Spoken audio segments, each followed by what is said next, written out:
ওই জোরার একদিক না আমার একদিক, আমাকে বরবাদ করে দিলে, পয়মাল করে দিলে, ওই জোরার চক্করে পড়ি। চল জোরার এক ব্যবস্থা ভালো করে করবো, চল জোরার একদিক করছি। আর জোরাকে যে কি শাস্তি দিব আমি জানছি। ওই মেম্বার প্রধান দেখেও দেখছি আমার জানে ওরা দোরা কলসি লাগাই দিলে। হ্যাঁ দেখছি, থাম। কই গো মেম্বার প্রধান লাগছে এক জায়গাতেই বসে আছে, সাথে চেলা গিলেও আছে। কি সমস্যা তোমাদের? একই সমস্যা এখনো তোমাদের মিটেনি? কি বলছো? কেমন করে ফয়সালা করে দিলেন মেম্বার সাহেব?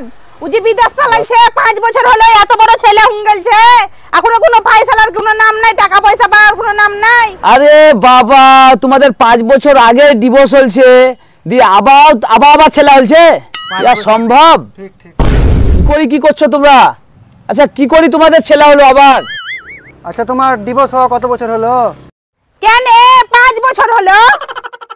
আচ্ছা আপনার কটা বাচ্চা? 2টা। আচ্ছা তো বাচ্চা গেলানের বয়স কত?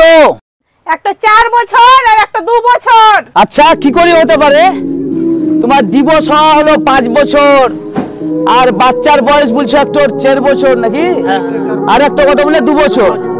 কি করে হতে পারে?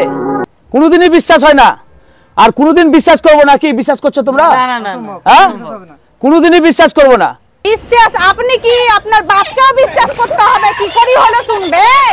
অবশ্যই শুনবো, বলো নাকি? হ্যাঁ হ্যাঁ শুন দেখি, অবাস্তব ব্যাপার এরা, বলো। বাস্তব ব্যাপার তো শুনবোই আমরা, কি করে হ্যাঁ। বলো।